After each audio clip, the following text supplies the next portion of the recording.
High সবাইকে, আমি সাইনা। আর দিনটা ছিল 30শে মে, মানে আমাদের ইজানের মুখে ভাত। তো চলো ভিডিওটা স্টার্ট করি। আর পুরো অনুষ্ঠানটাই হয়েছিল মণ্ডল গার্ডেনে। আর যার ডেকোরেশনটা করেছিল আমার দাদার একটা ফ্রেন্ড। তো তোমাদের কারোর যদি এরকম ডেকোরেশনের দরকার হয় তো অবশ্যই আমার সঙ্গে কন্ট্যাক্ট করতে পারো। তো এখানে আমরা দুজনেই রেডি হই, দিকে ফার্স্ট রেডি করাই, তারপর নিজে রেডি হই। তো এরকম ভেবেছিলাম অনেকটা তাড়াতাড়ি বেরিয়ে যাব, কিন্তু রেডি হতে হতে 8টা বেজে গেল। আর আজকে এই শাড়িটা পরেছি, কি সুন্দর দেখতে না। এটা ছিল আমার বার্থডে গিফটের। তো এটা গিফট করেছিল আমাকে সাইল। খুব সুন্দর শাড়িটা, ভাবলাম বাবুর মুখে ভাত আছে, এটা পরেই নিই। তো শাড়িটা এত দারুণ, মানে আমার তো খুবই পছন্দ হয়েছে।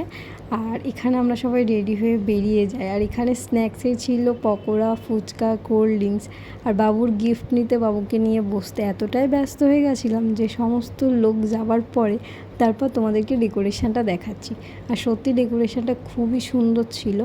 আর এখানে আমার পুরো সমস্ত লোকটোক সব মানে সব গেস্ট চলে যাওয়ার পরে এখানে আমার মামি বাবুকে একটা আংটি পরিয়ে দিচ্ছিল, সেটারও একটু ক্লিপ নিলাম। তো এখানে আমরা এতটাই ব্যস্ত ছিলাম যে আমাকে না কেউ ভিডিও দিয়েছে না আমি ভিডিও করতে পেরেছি। লাস্টে রাত 1টার দিকে আমরা বসে গেলাম খেতে। আর এখানে ছিল বেবি নান, চানা, স্টিম রাইস, সঙ্গে মাছের মাথা দিয়ে ডাল, সালাড, মিষ্টি, মানে অনেক কিছুই ছিল। প্রায় সবটাই দেখানোর চেষ্টা করেছি, কিন্তু একদমই পসিবল হয়ে ওঠেনি। তো কিছু ফটোও তোমাদের সঙ্গে ভাবলাম শেয়ার করব।